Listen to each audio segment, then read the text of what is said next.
हमने बताया था कि अब हम बात करने वाले उत्तर प्रदेश की राजनीति की, जहां पर अगले साल विधानसभा चुनाव होना है और उससे पहले विकास, विरासत के साथ विकास, सामाजिक न्याय, इन सब मुद्दों पर चर्चा गर्म हो गई है। कानून व्यवस्था की सबसे बड़ी चुनौती का सामना करते हुए मुख्यमंत्री योगी आदित्यनाथ ने नियुक्तियों में पारदर्शिता की शानदार कामयाबी दर्ज की है। एक समारोह में केंद्रीय गृह मंत्री अमित शाह ने कहा कि आज 60,000 से भी ज्यादा पुलिसकर्मियों को नियुक्ति पत्र मिला है। यह प्रदेश के शासन की बड़ी उपलब्धि मानी जाएगी। अमित शाह ने कहा, आज किसी युवा को एक पैसा भी नहीं देना पड़ा, न पर्ची, न खर्ची, न जाति, न सिफारिश, सिर्फ योग्यता के आधार पर युवाओं का चयन हुआ है। साथ ही अमित शाह ने कहा कि मोदी सरकार में देश सुरक्षित हुआ है। कांग्रेस शासन में आए दिन आतंकी हमले हुआ करते थे। पीएम मोदी के दौर में पाकिस्तान ने 3 बार प्रयास किया, भारत ने तीनों बार घर में घुसकर आतंकी ठिकानों को तबाह कर दिया। ऑपरेशन सिंदूर की कामयाबी की चर्चा पूरी दुनिया में है। कानून व्यवस्था के बड़े दावे के बीच उत्तर प्रदेश में पीडीए की सियासत में समाजवादी पार्टी योगी सरकार के प्रयासों को नाकाफी बता रही है। समाजवादी पार्टी का दावा है कि महंगाई के दौर में आम लोगों को सोना खरीदना मुश्किल हो गया है। लेकिन सपा नेता अखिलेश यादव को देखिए, वो कहते हैं सोने के दम पर वो सत्ता में वापसी चाहते हैं। एक तरफ सोना को महंगा भी बता रहे हैं। साल 2027 में वहां पर विधानसभा चुनाव होने और अखिलेश यादव महापुरुषों के सोने की मूर्तियां लगाने का ऐलान कर चुके हैं। लेकिन एक सवाल तो लोगों का रह जाता है कि फिर उनके राज में राजा सुहेलदेव की कोई भी मूर्ति लगी क्यों नहीं थी? मूर्ति तो छोड़िए, आखिर उनकी पुश्तैनी सीट आजमगढ़ में 40 हिंदू परिवारों का घर बिकाऊ है, इसका पोस्टर क्यों लगाना पड़ा? मुस्लिम बहुल छोटापुरा, वहां की अनुसूचित जाति के परिवारों को क्यों धार्मिक उत्पीड़न का सामना करना पड़ता है? दरअसल 3 जून को हिंदू परिवारों में एक शादी समारोह में महिलाओं पर अभद्र टिप्पणी और अश्लील हरकत करने की घटना सामने आई। स्थानीय परिवारों ने इसका विरोध किया तो धर्म विशेष के लोगों ने मारपीट शुरू कर दी। परिवार के लोग आरोप लगा रहे हैं कि घर बेचकर यहां से भागने के अलावा अब कोई विकल्प नहीं बचा है। तो सवाल यह है कि हिंदू मुस्लिम करना सांप्रदायिक सियासत है, फिर जाति कार्ड खेलकर अगड़ा पिछड़ा करना, समाज के उपेक्षित वर्ग को हाशिए पर छोड़ देना, यह कौन सी सियासत है? ये सवाल उत्तर प्रदेश में उठ रहे हैं। लेकिन बहरहाल जो कार्यक्रम हुआ था उसमें केंद्रीय गृह मंत्री अमित शाह ने उत्तर प्रदेश में नियुक्तियों में पारदर्शिता की सराहना की और कहा कि आज भर्तियों के लिए तकनीक का प्रयोग होता है। मित्रों, आज तक जाति के आधार पर भर्तियां होती थी और तकनीक की कोई ताकत नहीं थी। तकनीक से आप सभी को ताकत मिली है। ट्रांसपेरेंसी से, टेक्नोलॉजी के कारण ट्रांसपेरेंसी से आप सबकी नियुक्ति हुई है। अब कैमरे भी है, कंट्रोल रूम भी है, कमांड सेंटर भी है, पीसीआर वाहन भी है और 150 से ज्यादा ऑन व्हील एफएसएल के यूनिट भी लोगों को न्याय दिलाने के काम में लगे हैं। तो वहीं पर उत्तर प्रदेश के मुख्यमंत्री योगी आदित्यनाथ ने कहा कि 2017 से पहले भाई भतीजावाद से ये भर्तियां होती थी। पुलिस बल आज की आवश्यकता है और उसी को ध्यान में रख करके हम लोगों ने उत्तर प्रदेश पुलिस बल में भर्ती की जो प्रक्रिया प्रारंभ की, हमें बताते हुए प्रसन्नता है 2017 के पहले की जो स्थितियां थी, भाई भतीजावाद था, भेदभाव होता था, परीक्षा की शुचिता पर प्रश्न खड़े होते थे, पैसा दे बगैर किसी का सिलेक्शन ईमानदारी के साथ नहीं हो सकता था। लेकिन आज ये गए दिन की बात हुई। अब तो व्यक्ति को संविधान के द्वारा प्रदत्त आरक्षण की सुविधा का लाभ देते हुए मेरिट को ध्यान में रख करके इस प्रक्रिया को पूरी पारदर्शी तरीके से संपन्न करने का कार्य आज प्रदेश के अंदर हो रहा है। ये तो ही बात विकास की। विरासत की बात कीजिए। कुछ दिनों पहले मुख्यमंत्री योगी आदित्यनाथ ने महाराजा सुहेलदेव की प्रतिमा का अनावरण किया था, तो उस पर सपा प्रमुख अखिलेश यादव ने सपा सरकार आने पर सोने की मूर्तियां लगवाने की बात कही। चौराहे जब अहिल्याबाई होलकर जी के नाम से हो रहा है, तो समाजवादी लोग उसमें सोने की प्रतिमा लगवाएंगे। और न केवल अहिल्याबाई होलकर जी की प्रतिमा लगेगी, बल्कि कन्नौज का जिससे इतिहास है, सम्राट हर्षवर्धन, उनकी भी प्रतिमा सोने की लगाई जाएगी कन्नौज। और सोने की बात इसलिए कह रहा हूँ, भारतीय जनता पार्टी से पूछिए कि आज गरीब अपने परिवार की बेटी की या किसी के शादी समारोह में कोई भी सामान नहीं दे पा रहा है।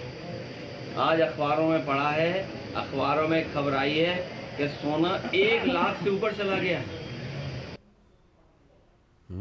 ये भी अपने आप में बिल्कुल अखिलेश जी का बयान जो है ना, एकदम दोनों दो तरफ है। एक तरफ कह रहे हैं सोना बहुत महंगा है, दूसरी तरफ कह रहे हैं सबकी मूर्ति सोने की लगवाएंगे। खैर, इसी पर चर्चा करने के लिए आज हमारे साथ एसएन सिंह जी, भारतीय जनता पार्टी के प्रवक्ता, स्टूडियो में मौजूद हैं। बहुत बहुत स्वागत एसएन सिंह जी। साथ में हमारे साथ अशोक यादव जी, समाजवादी पार्टी के प्रवक्ता। नमस्कार, बहुत बहुत स्वागत आपका भी अशोक जी। और हमारे सलाहकार संपादक विनोद मिश्र जी भी हमारे साथ जुड़े हुए हैं ही। तो मैं पहले जरा विनोद जी से ही शुरुआत कर लेता हूँ। विनोद जी, सोना महंगा है या फिर सस्ता है? मैं ये इसलिए कह रहा हूँ क्योंकि अखिलेश जी का अभी हमने बयान सुनवाया, उन्होंने कहा इतना महंगा है कि लोग दे नहीं पा रहे हैं। उससे पहले उन्होंने कहा सबकी मूर्ति सोने की बनवाएंगे। तो ये बताइए, ये पैसा आएगा कहाँ? उसमें भी समाजवाद और सोना, ये तो बड़ा विचित्र सा लग रहा है। लाल जी, ये कभी कभी हम कहते हैं ना कि राजनीति में वक्त का एक सबसे इम्पॉर्टेंट पहलू है। आज अखिलेश जी जो सोने की मूर्ति लगा रहे हैं या प्लेटिनम की मूर्ति लगा रहे हैं, वो उस वक्त में, वो सियासत में आज वो मौका खो चुके हैं। राजा सुहेल देव की मूर्ति लगा के योगी आदित्यनाथ ने उस बहराइच के इलाके में एक उन सारे जो पिछड़े तबके के लोग हैं राजभर के और उनसे जुड़े हुए जो सुहेल देव वैसे पूरे देश के आदर्श है, महानायक है, बेशक हमें उनका सम्मान करना चाहिए उस रूप में। लेकिन चलिए, कुछ लोगों ने अगर उनको अपने आदर्श के रूप में जोड़ा है, तो आप राजा सुहेल देव के मूर्ति बनाने में इतना सकुचाते रहे, तो वो लोगों ने देखा है, आपको देखा है कि आप किस तरह से आप एक वहाँ जो गजनी के साथ में आया हुआ जो बंदा था, क्या नाम था उसका? सालार मसूद गाजी। उसको आप उर्स मेला लगाने के लिए वहाँ आपने लोगों को छूट दी, लोगों को उर्स मेला लगना शुरू हुआ, लेकिन जो उसको मारा वो नायक महाराजा सुहेल देव को आप भुला दिए। तो आज वहाँ अब अहिल्याबाई होलकर की बात हो रही है। जो अहिल्याबाई होलकर पूरे देश में, जो जब आप कहते हैं ना विरासत की बात, तो अगर देश में सच्चे मन से कोई विरासत को संभालने वाली कोई महानायिका थी तो वो अहिल्याबाई होलकर थी, जो बनारस से लेके देश के ऐसे जो टूटे फूटे सल्तनत के समय से मुगलों के जो तोड़े हुए मंदिर थे उसके प्राण प्रतिष्ठा से लेके पुनर्स्थापित किया था। तो जाहिर सी बात है कि बीजेपी की सरकार में उनकी अलग जगह पे मूर्तियां लगी है। अब वो कह रहे हैं कि हम इसमें सोने की मूर्तियां लगा दें। आप मौका खो चुके हैं, आपके इस मूर्ति लगाने से कोई मतलब नहीं होता। रही बात, सबसे इंपॉर्टेंट चीज है लाल जी, ये जो नियुक्तियां हुई है पुलिस कर्मियों की, वो एक इंपॉर्टेंट चीज ये है कि खबर ये नहीं है कि 60,000 62,000 पुलिस कर्मियों की नियुक्ति हुई, 10,000 महिलाओं की नियुक्ति हुई। खबर ये है कि आज कोई इस पे सवाल नहीं उठा रहा है कि इसमें कितने जातियों की कितने लिस्ट है। ठीक है, कोई ये नहीं सवाल उठा रहा है कि कितने लोगों को पैसा देके ये कम से कम ये पोस्ट मिला है या ये नौकरी मिली है। तो ये चीज यूपी सरकार के एक बड़ी कामयाबी में आप इसको जोड़ सकते हैं कि ट्रांसपेरेंसी के रूप में, लीकेज प्रूफ के रूप में अगर उसने ये कर दिखाया है, तो मुझे लगता है कि आने वाले समय में और स्टेट के लिए ये इंस्टेंस बनेगा। बिल्कुल, ये एक उदाहरण बन रहा है। और मैं जरा अशोक जी का रुख करूं। अशोक जी, एक बहुत ही छोटी सी कहानी का संक्षेप में जिक्र करता हूं। 2 तरह के शंख थे। एक शंख जो है, मान लीजिए आपने कहा कि शंख मुझे 100 रुपए की जरूरत है, वो 100 रुपए दे देता था। एक दूसरे तरह का शंख था जो कहता था, जैसे आपने 100 रुपए मांगे, वो कहते 100 क्यों, 200 ले लो। तो आप कहते अच्छा ठीक है 200 ही दे दो। वो कहता था 200 क्यों, 400 ले लो। वो बस कहता रहता था, वो देता नहीं था। अब आप संदर्भ समझ गए होंगे। चाहे बात नौकरी की हो, चाहे बात जो महापुरुष हैं उनके सम्मान की बात हो, आपको भी तो मौका मिला था, आप भी तो कर सकते थे। आपके दौरान भी ऐसी नौकरी हो सकती थी जिसमें किसी तरह का विवाद नहीं होता, जो हुआ करता था। आपके दौरान भी महापुरुषों का सम्मान हो सकता था, विरासत के साथ विकास हो सकता था। आज आप कह रहे हैं सबकी मूर्तियां सोने की लगवा देंगे। लालचंद जी, आपने कहानी सुनाई, बड़ा अच्छा लगा कि कम से कम हमारे देश में आजादी के बाद कहानी सुनाने वाले और कहानी बनाने वाले पहले प्रधानमंत्री का श्रेय अगर किसी को जाएगा तो मोदी जी को। और कम से कम आपने उनसे प्रेरणा लेकर के एक छोटी सी कहानी सुनाई, अच्छी बात है। आपने कहा कि हमको मौका मिला, हमने नहीं किया। अभी तो इनके पास, माननीय मोदी जी के पास या योगी जी के पास, एक को तीसरा मौका मिला है, एक को दूसरा मौका मिला है। क्या इन्होंने जो जो बातें कही थी वो बातें 20% भी धरातल पे उकेरी है क्या? आपने मोदी जी के पहले कार्यकाल 2014 का अगर आप जो मुख्य बातें थे उन बातों को और 2019 में जो बातें थी उन बातों को अगर एनालिसिस करेंगे तो पाएंगे कि 20% वादे भी नहीं पूरे किए गए। ठीक है। अच्छा, दूसरी बात, आप चूंकि पर्ची खर्ची क्या क्या अमित शाह जी की बातों को लेकर के यहाँ पे उन्होंने दावा किया कि बिना पर्ची, बिना खर्ची, बिना जाति, बिना धर्म के हमने दिया है।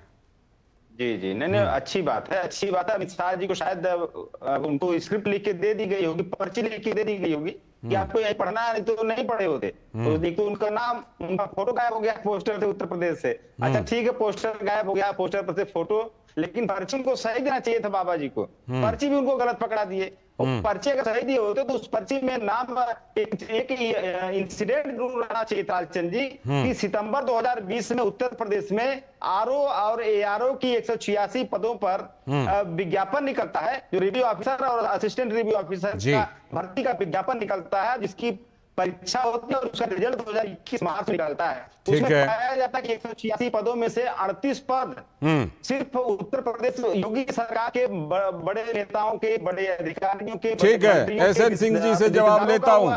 आप, मैं ये नहीं कहूंगा कि आपने, मैं ये नहीं कहूंगा कि आपने, एक मिनट, मैं ये नहीं कहूंगा कि आपने मेरे सवालों का जवाब देने के बजाय आपने भी एक कहानी सुना दी। लेकिन मैं जो कुछ भी आपने बात कही है उस पर एसएन सिंह जी देंगे प्रतिक्रिया। एसएन सिंह जी बताइए। वो कह रहे हैं कि भाई आपको भी तो इतने साल हो गए, 3 बार यहाँ 2 बार वहां।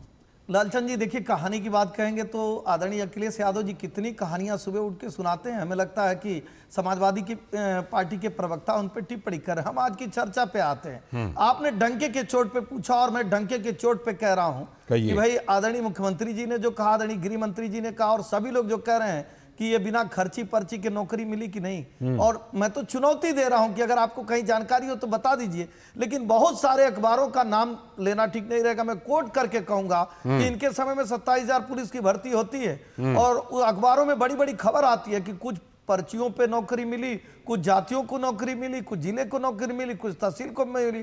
वो हम तो नहीं कहे, उस समय के तत्कालीन जो बहुत सारे ऐसे लोग थे उन्होंने कहा। और तीसरी बात मैं कहूंगा, भाई क्यों दर्द हो रहा है आपको? आप भी कहानी सुनाइए ना। कहानी सुनाने के लिए कर्म करना चाहिए और कर्म के लिए साहस चाहिए। जब आप इस तरह के कार्य किए रहेंगे तब करेंगे ना। आप क्या करते थे, एक चाचा लिस्ट बनाएंगे, एक जो है किसी मंत्री के यहां से लिस्ट बनेगी, एक मुख्तार अंसारी के यहां से लिस्ट बनेगी, एक अतीक अहमद के यहां से लिस्ट बनेगी और सारी लिस्ट को कंपाइल करके देखा जाता था कि बोरा झोरा भरा कि नहीं। वो बोरा झोरा वाली सरकार नहीं, इसलिए डंके के चोट पे कहा जा रहा है कि उत्तर प्रदेश में पहली बार इतनी नियुक्तियां और पारदर्शी तरीके से हुआ। समाजवादी पार्टी को इसमें भी कोई शक है क्या? शक होना नहीं चाहिए, क्योंकि उत्तर प्रदेश की सरकार वो जनता की सरकार है, पारदर्शी सरकार है, ईमानदार सरकार है। आपने पहले की सरकार को, एसएन सिंह जी, आपने पहले की सरकार को बोरा झोरा की सरकार कह दी। गिनाइए कुछ उसके पीछे, आप कैसे, किस आधार पर ये कह रहे हैं? इस आधार पे कह रहे हैं कि उत्तर प्रदेश में इतनी नियुक्तियां कैंसिल हुई, इतनी नियुक्तियां कैंसिल हुई कि हाई कोर्ट ने टिप्पणी किया कि ये सरकार कर क्या रही है। और बड़े बड़े अखबारों की सुर्खियां बनी, इस पे चुनाव लड़ी बहुजन समाजवादी पार्टी से लेकर भारतीय जनता पार्टी, जितनी पार्टियां थी उन्होंने कहा कि भैया ये भोरा झोरा की सरकार हटाइए, विकास की सरकार लगाइए। और जनता से बड़ा बढ़िया मूल्यांकन क्या करता है, जनता ने मूल्यांकन करते बोरे झोरे की सरकार को हटाई। और मैं कहूंगा ये साफ लोगों ने देखा, चाचा भतीजे की लड़ाई किस लिए थी? मंत्रालय को लेकर तो लड़ाई थी और उसमें देखा गया कि कौन कौन सा मंत्रालय वो जो पैसे वाला है वो चाचा मांग रहे थे, भतीजा नहीं दे रहे थे। तो उत्तर प्रदेश की जनता ने देखा है कि किस तरह से आजम खान साहब, किस तरह से मुख्तार अंसारी जी, किस तरह से अतीक अहमद जी, किस तरह से नेताजी वो पर्ची बनाकर देते थे तो सरकार नियुक्ति करती थी। आज सबसे 2 बड़ी बातें आप बताऊंगा, 2 चीजें कह दूं उसके बाद आप दीजिएगा। आज 2 बड़ी खुशी का विषय है कि बिना पैसे के रोजगार मिल रहा है, नौकरी मिल रही है आज युवाओं के अंदर, ये बड़ी खुशी की बात। दूसरी खुशी की बात है कि वो जो जाति देखकर होता था ना कि 60% तो एक जाति का और 40 इस में तरह एक की विशेष रिपोर्ट आई तो पैकेज थी वाला, उस टाइम। ठीक तो है। ये विशेष जाति और विशेष पैकेज समाप्त करके आज सभी जाति, सभी धर्म, और ये आधार कैसे बना जानते कैसे? बिल्कुल, योग्यता इसका आधार है, जाति इसका आधार नहीं। ठीक है, ठीक है। एसएन सिंह जी लौटता हूं आपके पास, लेकिन विनोद जी को शामिल करके फिर अशोक जी के पास।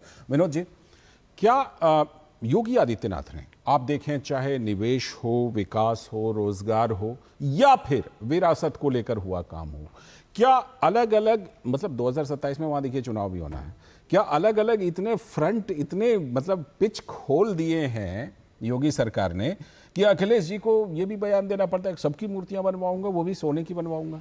लाल जी, ये सवाल आज इंपॉर्टेंट नहीं है मेरे हिसाब से।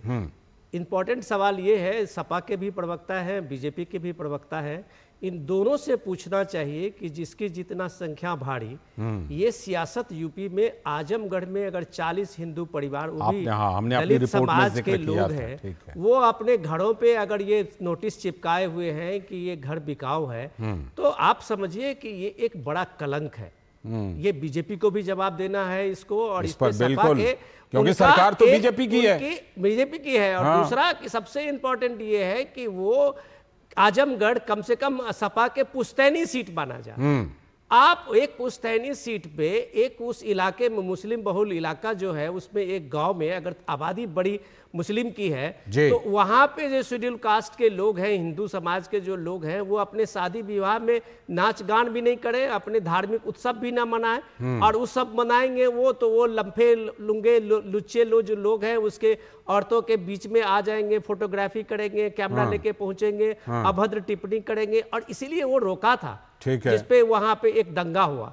तो सवाल ये है, आज अखिलेश यादव की कोई ट्वीट नहीं है इस पे, और योगी आदित्यनाथ की सरकार में अगर मान लीजिए कि जो लोग हैं, अगर उसको प्रोटेक्शन नहीं मिलता, अगर वो बहुसंख्यक है समाज एक, और वहां अल्पसंख्यक कोई समाज है, तो कैसे इस चीज की घटना हुई, कैसे इस परिवार को लगाना पड़ा? शामली का घटना हम लोगों ने 2017 से पहले देखा था, लेकिन आजमगढ़ में अगर ये कुछ परिवारों को ऐसा लगाना पड़ रहा है और ह्यूमन राइट के इस इशू पे कोई बोल नहीं रहा है, तो मुझे लगता है ये देश के लिए बिल्कुल शर्मनाक है। लेकिन पहले मैं अशोक जी के पास जाऊंगा, फिर एसएन सिंह जी के पास। अशोक जी, PDA, इसमें से हमने जो देखा, ये जो परिवार था, जो डी परिवार से था और ए परिवार के ऊपर आरोप है, हैं?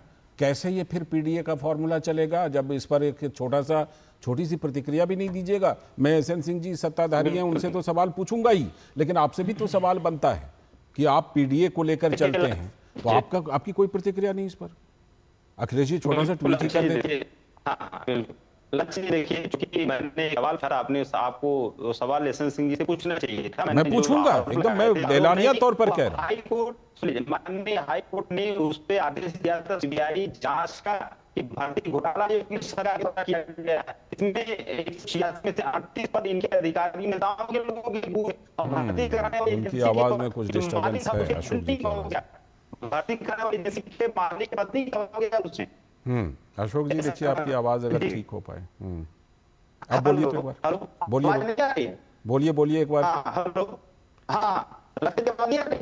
आवाज थोड़ी कट रही है, मैं कोशिश करता हूं ठीक करवाने की। इस बीच में एसएन सिंह जी को लेते हैं। एसएन सिंह जी बताइए, जिम्मेदारी तो आपकी बनती है भाई। नहीं, दो सवाल उठे और दोनों पे जवाब देता हूं। एक तो अभी अशोक जी का पहला सवाल था उस समय कि हमारी सरकार आएगी तो हम बनाएंगे। मैं कह रहा हूं आपकी सरकार थी तो आपने बनाया क्यों नहीं? मूर्तियां सोने की क्यों नहीं लगा? पहले आप दोनों पे जवाब देता हूं। आप तो पहले विचार की मूर्ति तो लगा दीजिए। विचार की मूर्ति इसलिए कहते हैं कि एक व्यक्ति जो भारत का था ही नहीं, जो भारत पे हमला करने का कार्य किया, जो भारत के आबरू को लूटने का कार्य किया, उसके साथ हर समय समाजवादी पार्टी क्यों खड़ी हो जाती? ठीक है, अब इस तस्वीर पर वाली मूर्ति लगा दी। दूसरी बात मैं कहूंगा कि आपके जिम्मेदार चैनल पर बड़ी जिम्मेदारी से कह रहा हूं, ये भारतवर्ष में जहां भारतीय जनता पार्टी की सरकार है, वो जाति धर्म देखकर कार्रवाई नहीं करती। कोई भी व्यक्ति किसी भी तरीके का हो नहीं, या एक सवाल उठता है। योगी सरकार का दावा है कि कानून व्यवस्था काफी योगी सरकार ने ठीक कर दिया, फिर ऐसी तस्वीरें क्यों? बताइए। मैं उसीलिए बता रहा हूं, आपके जिम्मेदार चैनल पर कह रहा हूं, जितने लोग सुन रहे हैं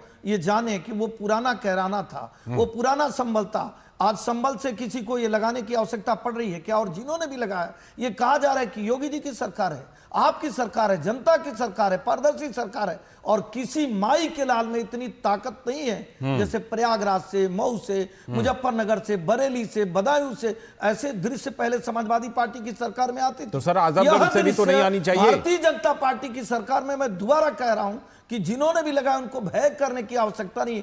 भारतीय जनता पार्टी की सरकार में वह समाजवादी पार्टी के नेता जो ये देखा गया कि वो वीडियो ये आया है सामने कि अगर उनके यहाँ कोई सामाजिक कार्यक्रम हो रहा था तो समाजवादी पार्टी के कुछ लोग आके उन कार्यक्रमों में बहुत सारी ऐसी चीजें करने का कार्य किए। ठीक है, वो जो नहीं तमाम किया सवाल जाना है, चाहिए, उन पे भी कार्रवाई होगी और भरोसा दिया जाता है किसी को भी उत्तर प्रदेश में कम से ठीक है। कम खास अशोक जी जुड़ गए। अशोक जी देखिए तो इस बार आवाज आ रही है क्या? अशोक जी आवाज आ रही तो पूरी करिए। मेरी आवाज आ रही है? बोलिए, कोशिश करते हैं आपकी बात सुनने की। हेलो, बोलिए। लालचंद जी देखिए 2-3 सवाल है। जो सिंह जी ने आरोप लगाया है उस पर मैं ही कहूंगा कि योगी सरकार अपने नकारात्मक परिचय दे रही है। अगर हमारी कट रही है, आवाज कट रही है फिलहाल, लगता है कुछ ना कुछ तकनीकी दिक्कत रही। अशोक जी हमने कहा, अशोक जी मैं बड़ी जिम्मेदारी से बोला, लालचंद जी वही पूछ रहे हैं। मैं एक बात यही कहूंगा एसएन सिंह जी, एसएन सिंह जी कह रहे हैं आप तो अशोक जी नहीं है। एसएन सिंह जी आप अशोक जी नहीं है। यही पूछा गया पीडीए के बारे में इन्होंने पूछा। मैं इतना कहूंगा एसएन सिंह जी कि ऐसी तस्वीर आजमगढ़ से भी नहीं आनी चाहिए। आपने दावा किया ना कैराना से नहीं आ रही, आपने दावा किया ना कि संभल से नहीं आ रही, मैं कहूंगा ऐसी तस्वीर आजमगढ़ से भी नहीं आनी चाहिए। तो मैं उसको भरोसा दिला सकता हूं। ठीक है, सरकार की तरफ से भरोसा दिलाने के लिए बैठा हूं कि योगी आदित्यनाथ जी की सरकार में, भारतीय जनता पार्टी की सरकार में किसी को ऐसा पोस्टर लगाने की आवश्यकता नहीं है। जो आपका हक है वो आपका है, जो आपका है उस पर कोई कब्जा नहीं कर सकता। आजमगढ़ प्रशासन को वहां जाकर के लोगों के भरोसे को जीतना पड़ेगा और इस पर काम होना चाहिए। शुक्रिया फिलहाल एसएन सिंह जी जुड़ने के लिए और विनोद जी आपका भी जुड़ने के लिए बहुत बहुत शुक्रिया। अभी वक्त है ब्रेक का और ब्रेक